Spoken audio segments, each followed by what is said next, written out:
قال علیہ الصلوۃ والسلام۔ ڈائس پر تشریف فرما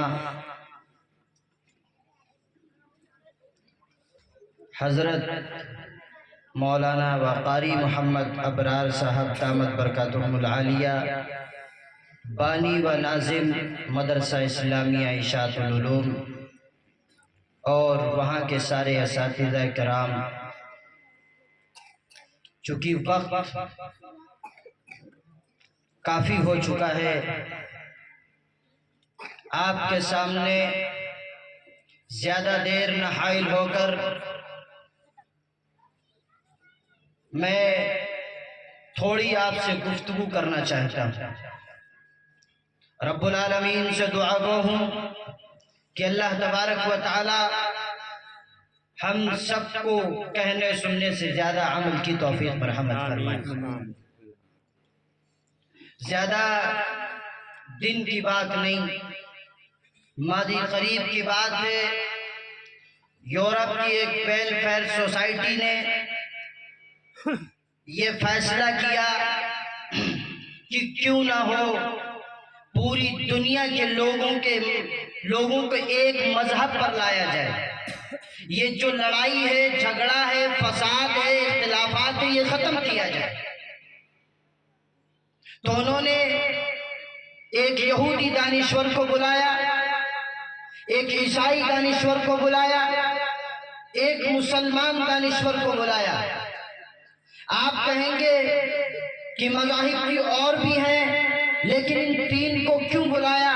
اس لیے کہ یہ تین وہ مذاہب ہیں جن کا یہ دعویٰ ہے کہ ہمارا مذہب آفاقی ہے، آسمان سے آیا ہے، اور اسی کمیٹی کے حضرات جج بن گئے۔ وہاں یہ تینوں حضرات بیٹھے، بیٹھنے کے بعد کہا کہ کیوں نہ ہو کہ آپس میں بیٹھ کر یہ طے کیا جائے کہ سب جو ہمارا جھگڑا اور فساد اور لڑائی ہے اس کو ختم کیا جائے اور ایک مذہب پر، ایک پلیٹ فارم پر لایا جائے۔ تو انہوں نے جو سوال رکھے تھے وہ سوال بڑے دلچسپ ہیں۔ میں چاہتا ہوں کہ آپ ہمہ تن متوجہ ہو کر ہماری اس بات کو سنیں۔ میں اہل ڈائس کی بھی توجہ کا متمنی ہوں۔ پہلا سوال جو اس نے رکھا جج نے کہ یہ بتاؤ مذہب تو وہ ہوتا ہے جو کسی نبی سے منسوب ہو۔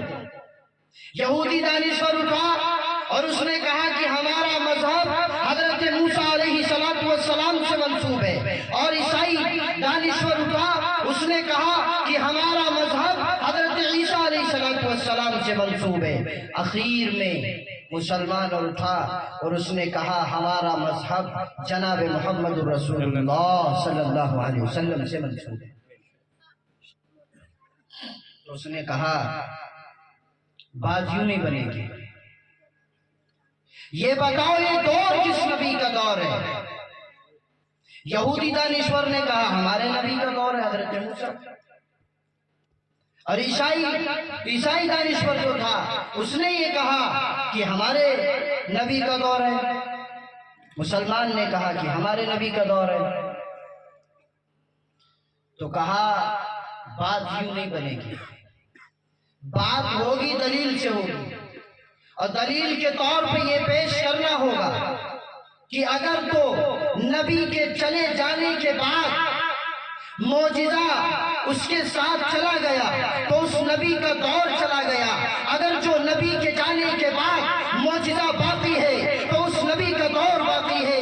یہودی دانشور اس نے بھی اپنے سر کو جھکایا، اور عیسائی دانشور اس نے بھی اپنے سر کو جھکایا، اور مسلمان نے قرآن کو اٹھا کر بتایا یہ میرے نبی کا وہ معجزہ ہے جو کل بھی معجزہ تھا، آج بھی معجزہ ہے، جو کل بھی اثر رکھتا تھا آج بھی اثر رکھتا ہے، جس نے کل بھی زندگیوں میں انقلاب لایا تھا آج بھی زندگیوں میں انقلاب لاتا ہے، جس نے کل بھی عقیدے بدلے تھے آج بھی عقائد کو بدلتا ہے، جو کل بھی اثر رکھتا تھا آج بھی اثر رکھتا ہے، جو کل بھی مؤثر تھا اور یہ میرے نبی کا وہ معجزہ ہے کہ آپ اس وقت سے لے کر قیامت تک یہ باقی رہے گا، کیونکہ اس کی حفاظت کا وعدہ رب کریم نے خود فرمایا ہے، اِنَّا نَحْنُ نَزَّلْنَا الذِّکْرَ وَإِنَّا لَهُ لَحَافِظُونَ۔ قرآن کو ہم نے اتارا ہے، اس کی حفاظت بھی ہم کریں گے۔ اور جو قرآن کی حفاظت کیسے ہوگی، وہ اللہ تبارک و تعالیٰ اسی گاؤں سے اپنے بچوں کو اٹھائے گا، وہ کسی بستی سے اٹھائے گا، کسی علاقے سے اٹھائے گا، معصوم سے بچے کے سینے کے اندر قرآن کو پیوست کر دے گا۔ جب اللہ اس کے سینے کے اندر قرآن کو اتارے گا تو پھر اس طریقے سے قرآن کی حفاظت ہوگی، اور اس بچے کی بھی حفاظت ہوگی جو بچہ حافظ قرآن بنا، اس کے گھر والے کی بھی حفاظت ہوگی، ہر مصیبت سے، ہر پریشانی سے، ہر بلا سے، ہر ایک چیز سے اس کی حفاظت ہوگی۔ لیکن آج دیکھنے میں یہ آتا ہے کہ وہ جن کے سروں پر ٹوپی، جن کے نام کے ساتھ حافظ یا عالم لگا ہے، تو ہم ان کو معاشرے کا سب سے کمتر انسان سمجھتے ہیں، اور یہ سمجھتے ہیں کہ ان کی تنخواہیں 2 سے 3 4 ہزار تک ہوگی، ان کا بھلا کیا ہوگا۔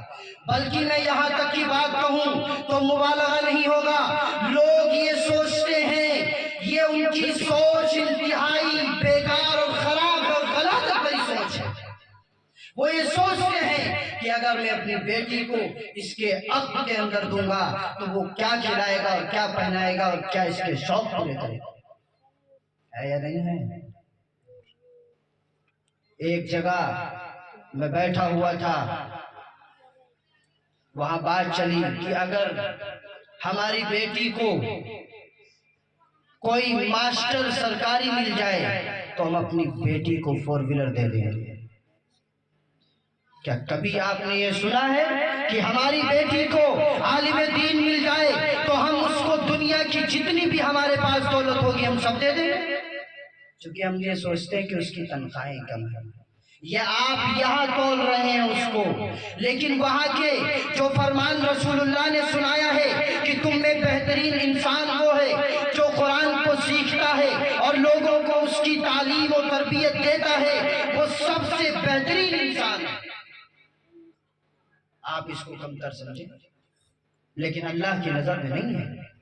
ابھی آپ نے دیکھا کہ اس کے سر کے اوپر دستار باندھی گئی، ہر ایک کے دل کے اندر آرزو اور خواہش ہوگی کہ کاش کی یہ موقع ہمارے باپ کو بھی ملتا، یہ موقع ہمارے بیٹے کو بھی ملتا۔ مائیں بھی سوچ رہی ہوں گی کہ اس جگہ پر ہمارا بیٹا ہوتا، اس جگہ پر ہمارا بھائی ہوتا، اس جگہ پر ہمارا چچا ہوتا۔ یہ سب ایک کی خواہش ہوگی۔ یہ تو یہاں کے منظر دل کے اندر آ رہے ہیں، وہاں کے بارے میں سوچئے کہ جب ساری انسانیت کھڑی ہوگی، رسول اللہ صلی اللہ علیہ وسلم بھی ہوں گے، اللہ بھی اپنے عرش پر جلوہ افروز ہوگا، نفسا نفسی کا عالم ہوگا، ہر انسان نیکیوں کے بارے میں ڈھونڈ رہا ہوگا کہ ہمیں نیکیاں کہاں ملے گی، ہر انسان حیران و پریشان ہوگا۔ لیکن اس موقع پر جو سامنے آ کر کھڑے ہوں گے وہ کوئی اور نہیں ہوں گے، وہ معاشرے کے وہ لوگ ہوں گے جن کو ہم کمتر سمجھتے تھے، جن کو ہم یہ تانے دیتے تھے کہ تمہیں 3 اور 4 ہزار تنخواہیں ملتی ہیں، تم کیا کرتے ہو۔ آج وہی کھڑے ہوں گے اور اللہ کہے گا آج تو اپنے اشارے کو کر دے، جدھر تیرا اشارہ جائے گا میں سب کی بخشش کروں گا۔ ہے کوئی لا کے تو دکھائے۔ مدارس اسلامیہ نے تمہیں وہ نمائندے دیے ہیں کہ جب دین اسلام پر ڈاکے ڈالے جائیں گے، جب تمہارے ایمان کو سلب کیا جائے گا تو یہی حافظ قرآن اٹھ کر تمہارے نسلوں کی حفاظت کریں گے، تمہارے ایمان کی حفاظت کریں گے۔ چونکہ دنیا کی سب سے بڑی دولت اگر ہے تو وہ ایمان ہے، وہ تمہارے ایمان کو بچائیں گے۔ کیا ان کو تم اگر ان کی قیمت پتا ہو، چونکہ جوہر کی قیمت جوہری کی پتا ہوتی ہے، جوہری کتنے ہیں معاشرے میں؟ چونکہ آپ پڑھیے قرآن، جو سب سے پہلی آیت رب العالمین نے اتاری اس میں کیا فرمایا؟ اقرأ بسم ربک الذی، اقرأ وربک الاکرم، پڑھ قرآن تیرا رب کرے گا تیرا اکرام۔ جب خالق مخلوق کا اکرام کرے تو مخلوق میں بدفطرتی ہوگا جو ان کا اکرام نہیں کرے. جب اللہ کہہ رہا ہے تو پڑھ قرآن میں تیرا اکرام کروں گا، اللہ نے علم کے ساتھ عزت کو جوڑا ہے. یہ قرآن ہم کو ملا ہے جو نسخہ کیمیا ہے، جو ان کے سینے کے اندر اتارا گیا ہے. ہم ان کے مقام اور مرتبے کو پہچانیں. ایک حدیث پاک کے اندر جناب محمد رسول اللہ صلی اللہ علیہ وسلم نے فرمایا یشفع یوم القیامہ ثلاثۃ الانبیاء ثم العلماء ثم الشہداء، کہ قیامت کے دن جو ہماری اور آپ کی سفارش کریں گے وہ انبیاء ہوں گے، علماء ہوں گے، حفاظ ہوں گے، قراء ہوں گے، مفتی ہوں گے اور شہداء ہوں گے.